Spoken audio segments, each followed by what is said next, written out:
welcome to Turn the Page, the official podcast of the Syosset Public Library.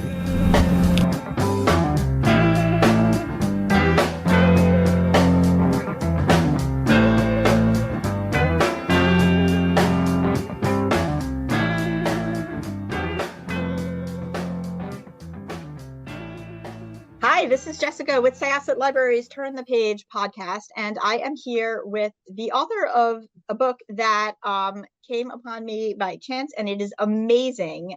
It is called Ophelia Was Murdered. Please introduce yourself and tell us about this book. Hi, I am Nate Draikinator Schoonover. I wrote Ophelia, and this was my first book. Well, sort of. I wrote a quote-unquote book when I was much younger, put it on Amazon, took it down a week later, and felt incredibly embarrassed about it. So we're going to say that this is my first book. I wrote Ophelia before the pandemic, but didn't publish it until we were quite a ways into it, which was, for me at the time, made me quite nervous because the book is about zombies and a post-apocalypse, which was quite a touchy subject at the time. However, I am still glad that I published it when I did. So I am incredibly proud of how Ophelia came out. I spent obviously quite a bit of time working on it during a hiatus from my other work. So that was at the time the only thing that I was working on, which meant I could fully invest all of everything that I had into Ophelia. So first of all, as I mentioned, this book was really, really good.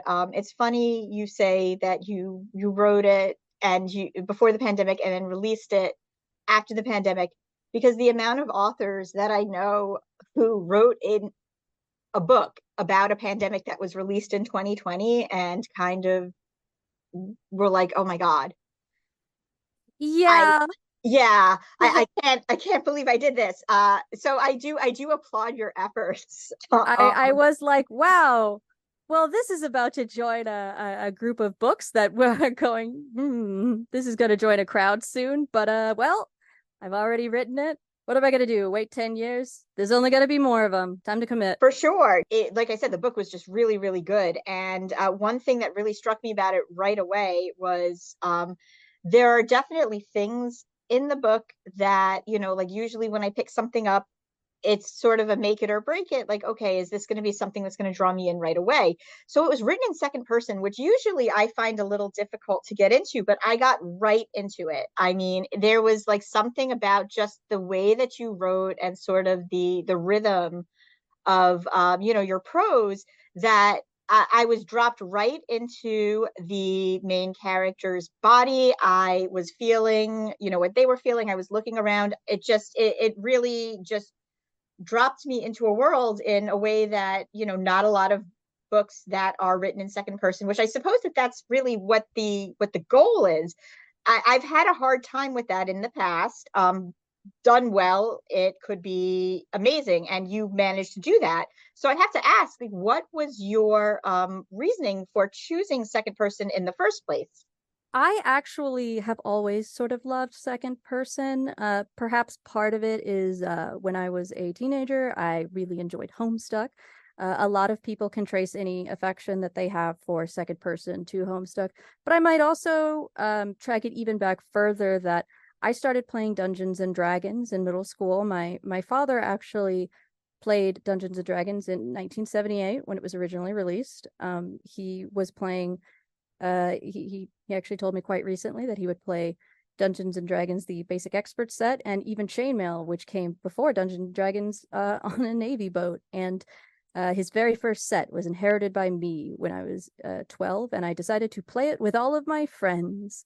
And obviously, you tell stories in quite second person. You all do this, and that became sort of a primary way that I enjoyed telling stories with other people. I have always really enjoyed doing so, and I feel personally now and then that my best work is in second person. I think that I can write well in third person. I enjoy doing so, but I really do feel that my second person work is my strongest. However, it is often quite difficult to get people to read it. I have found usually if I can convince someone to give it a shot, but it's sort of getting them to give it a shot in the first place that's quite difficult. Well, again, like I said, done well, it's very effective, and you really captured it. I think there was one thing that you really got, like I said, was just like this sense of urgency, and it helped you see the world just, I guess it did sort of evoke that whole feeling of, you're playing a Dungeons and Dragons, and you're seeing things, and you're living and breathing as the character. It was, like I said, it was very good. Another thing I really, is either make it or break it for me is sometimes zombies don't always work for me, and it worked really well in this story too. I think obviously we've been, since the Walking Dead became a national phenomenon, zombies have pretty much been everywhere. I am a Shaun of the Dead person personally. To me, that is peak zombie. But like Walking Dead sort of just, everybody was coming out with books about zombies. And once again, it became sort of like, okay, if we're going to do this, is this going to be something that's going to make me feel like I'm just reading another story about a zombie apocalypse? Or is this going to sort of work with the book, instead of feel like someone's just trying to get a bite of of that zombie pie? And once again, Ophelia Was Murdered did not feel derivative. It felt very fresh. It felt very good and original. And I applaud you for that. So I think we all understand the zombie fatigue. Walking Dead was really great when it came out, but by the time we got to season 10 are they on?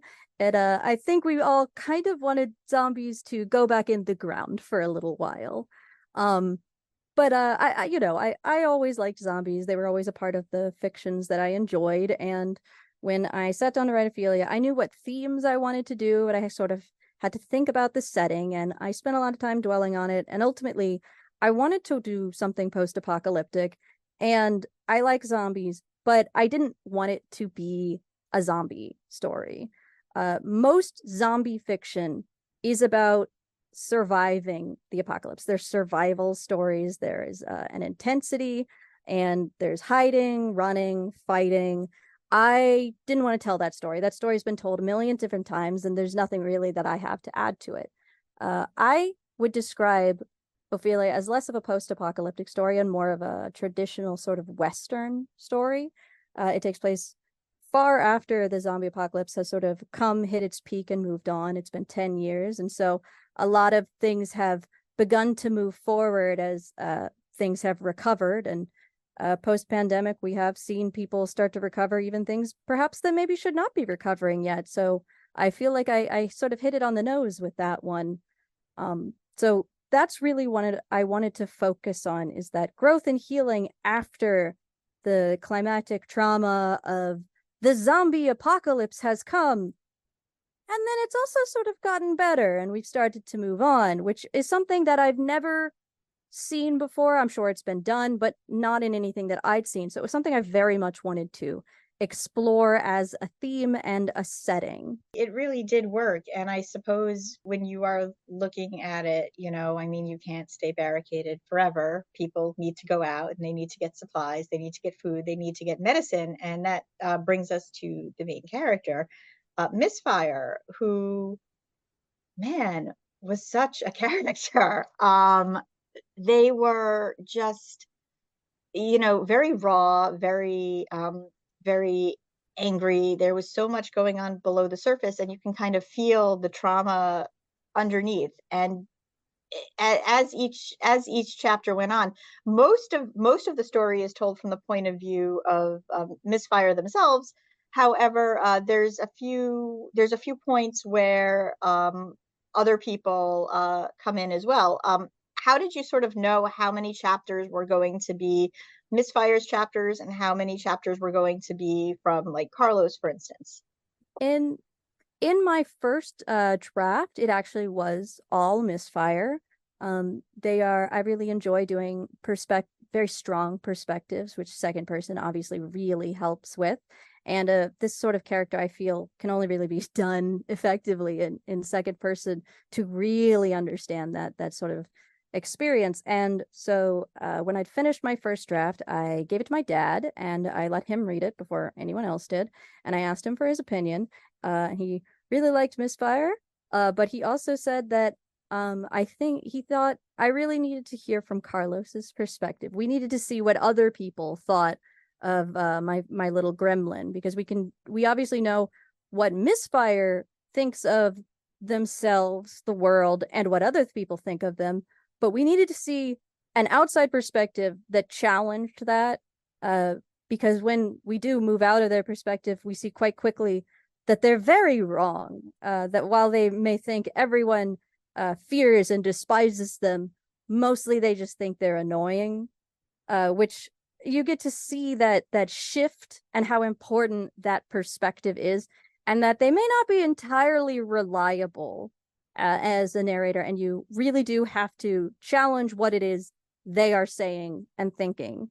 It was really interesting to have those moments where, Misfire at first, they're describing, who they are, what they do, everybody who's around them, and, how they believe that they are perceived and how they perceive themselves.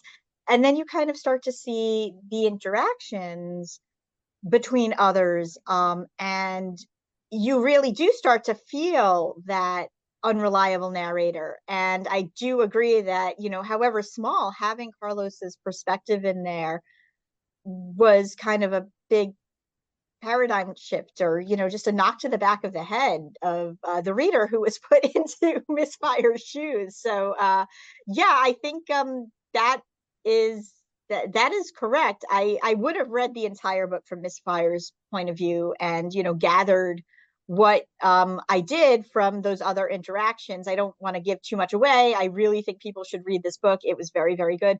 But I did really appreciate those segments from Carlos's point of view, because it did sort of speak a lot also about trauma and how we're all unreliable narrators, to be honest.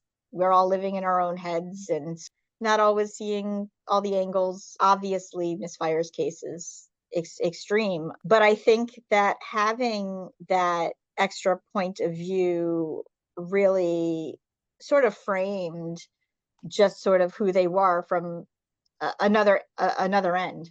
I really thank you. I really like Carlos. I actually in that first draft, before he got that section, the first one, which was the chapter, I think 2, maybe, when we see his first sort of interpretation of Misfire. He really wasn't a very large character. We didn't see very much of him. We knew sort of he was in charge. We knew he was Raphael's brother, but he was just sort of around. But as I began to add to his perspective and it began to grow, he became sort of a main character, the third biggest on-screen one. And I regularly get, when people read it, they come back and they say, Carlos is my favorite. And I do very much like him. And I really enjoyed writing the really sharp difference between the way that they were interpreting each other and the circumstances that they were in. I also loved your chapter titles.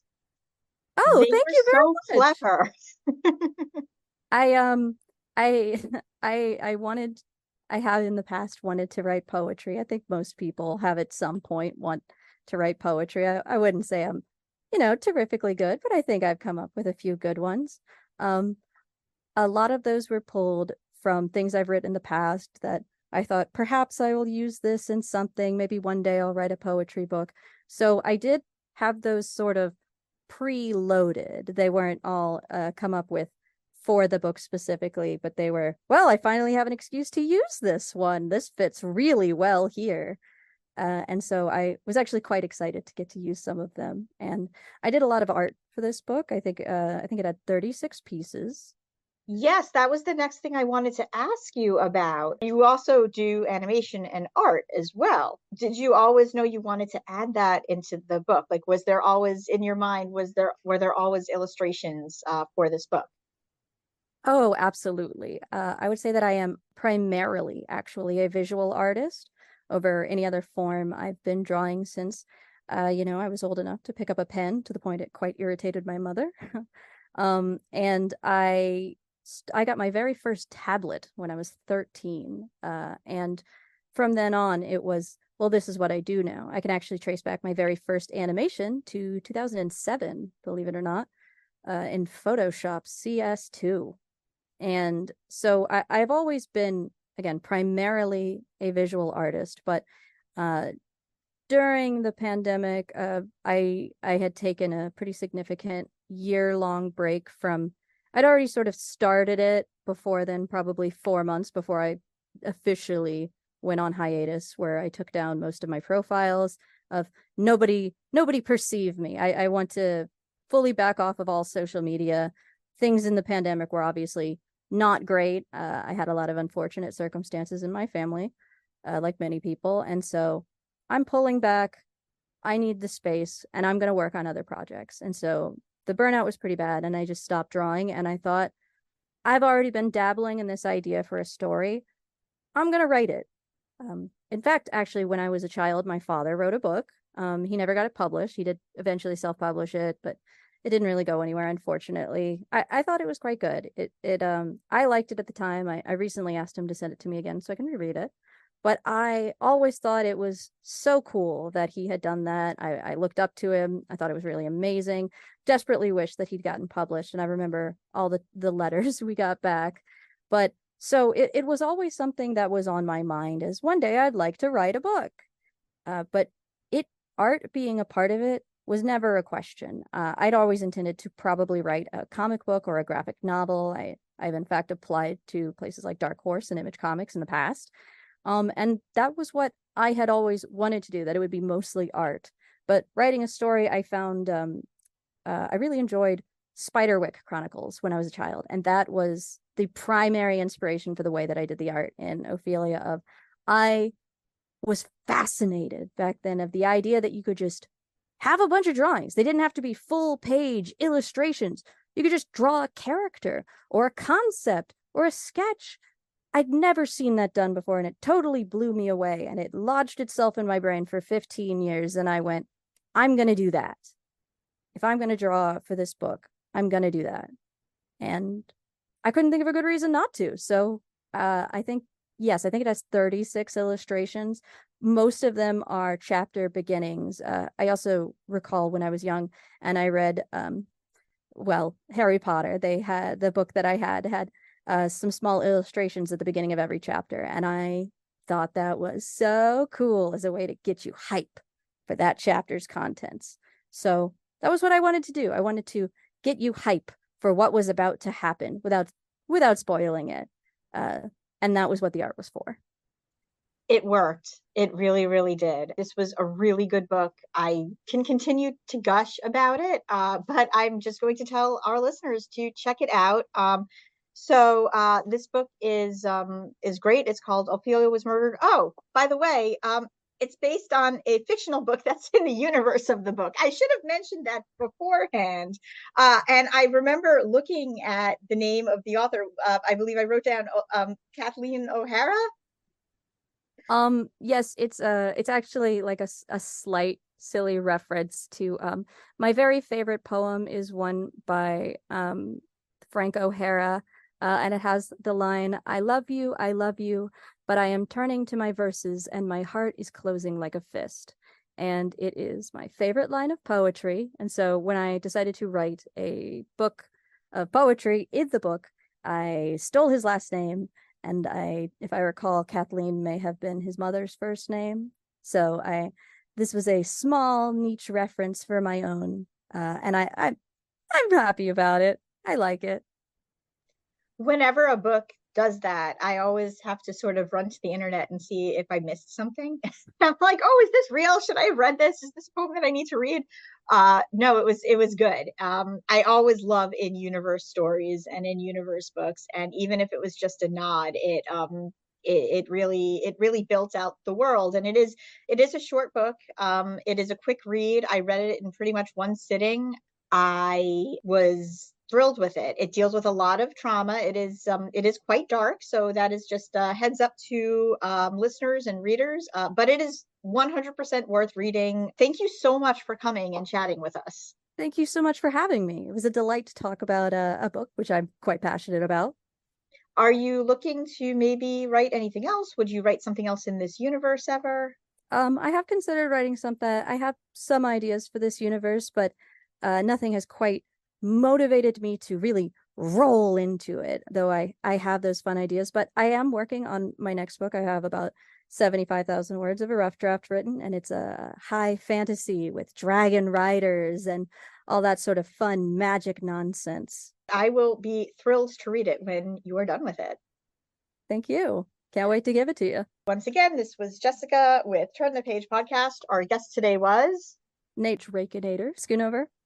And we are going to close this chapter. It's time to close this chapter of Turn the Page. Join us for the next episode.